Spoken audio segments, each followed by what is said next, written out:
Good morning, great gardeners. We're here in the Nexus house, and we'd like to give you a little spring preview this time. Not only are we doing the spring preview, we're going to show you how to construct a terrarium and give you some basic seed starting facts. It's that time of year if you want to start seeds indoors. We've got all the equipment that you need, so we'll just give you a couple quick tips on that. Another quick plant to show you. This is that bloomerang lilac that everybody's heard about. It does repeat bloom. Just starting to open, get that nice lilac fragrance. There really are lots of neat plants in the spring preview, so you really should stop in and take a look. We're going to talk a little bit about terrarium construction.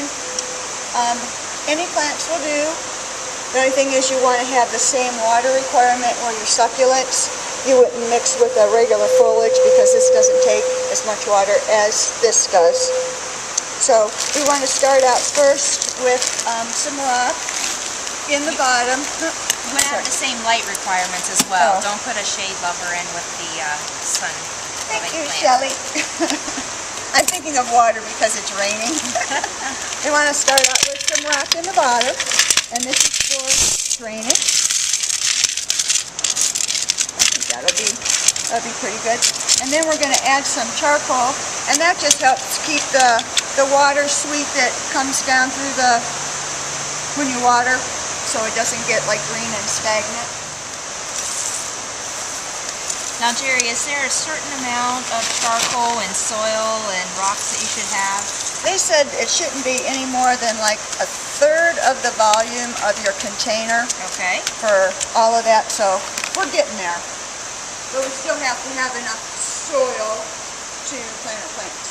Right. And I think that would get it. And you can try to follow the rules of thriller, filler, spiller. Like this will be our thriller because it's tall. We're going to just put it in the center here. Am I centered? Yes. And then I like to mix different colors and different textures. Maybe put that one on that side, Shelley. I like to keep things even.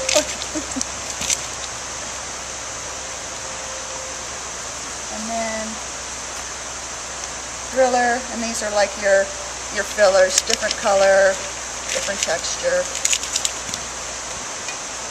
And as far as plants, you know, you don't want it too crowded, but you want it to look halfway, full.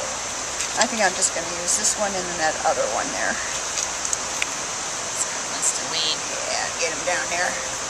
And this will be our creeper, our spiller, is what we would say.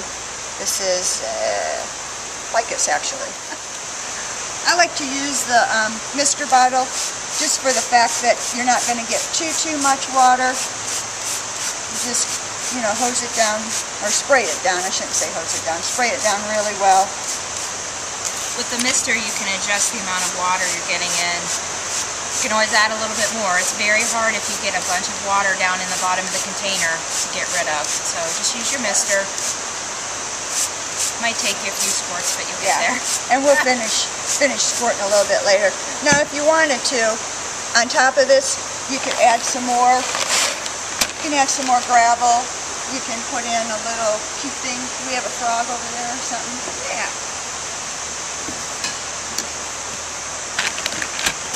You'd really make it unique to your situation. You know, there's all kinds of little cutesy things if you're into frogs.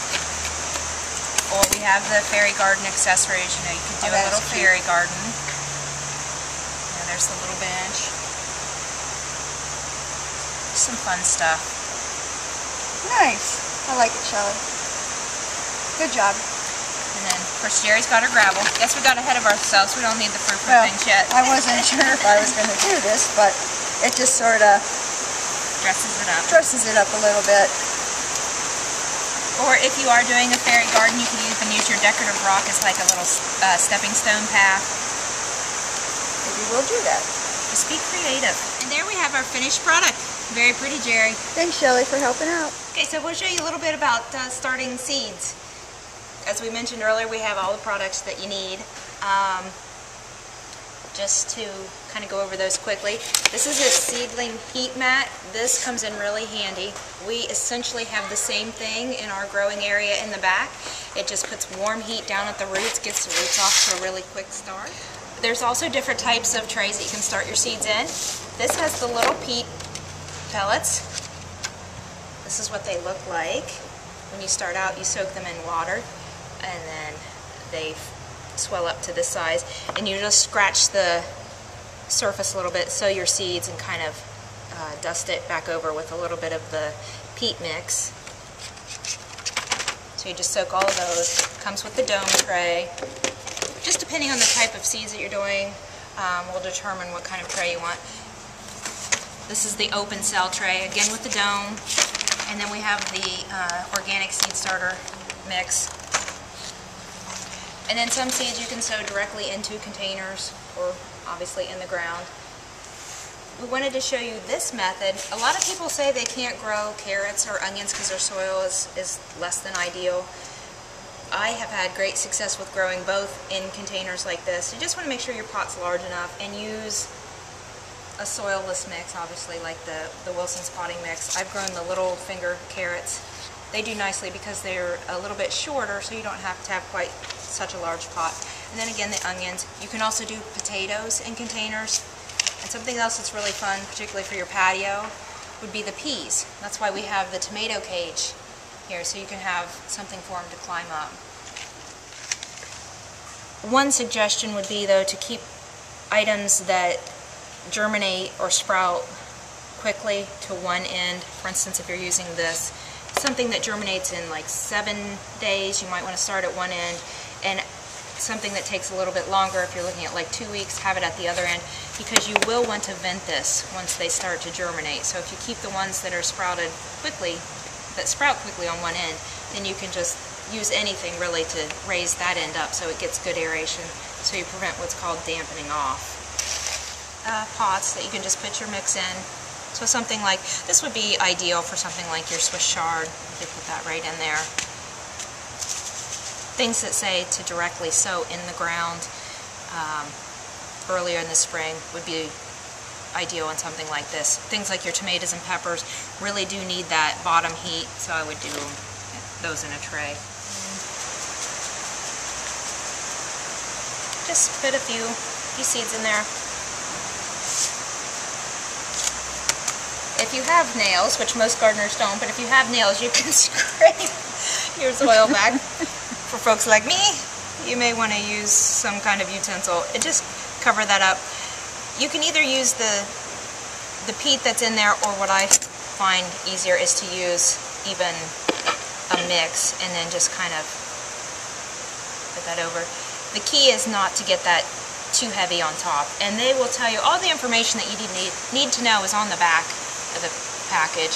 So this will tell you that the dill emerges in 20 days, about thinning, and about how much coverage should be on there. Some plants don't need very much coverage, others need a little bit more. They like complete darkness. Can I leave this stick up in the ground, or should it be covered with soil too? Ideally, now if this is not completely filled up, because this little rim is nice for when you're watering until you get them out, because it helps the water stay in the pot. You will want to remove this upper lip, because if it's sticking up out of the ground and you plant this pot and all, it will wick moisture away from the plant. And then also you may want to cut slits into it. But you don't have to take it out. You can just direct pot that. There's no transplanting like you would pull it out of a cell pack. Right, right. I like this idea. Yeah. And like I said, particularly things that root out quickly, you may want to cut some slits into it. This guy, you don't really have to do anything. Just make sure that there's either a little bit of soil or mulch over top of it. We have great handouts on starting seeds, but again, we're always here. If you need some assistance, you can give us a buzz or email us. Yeah. We'd be glad to help you out. We hope you enjoyed our segment, and have a great gardening day.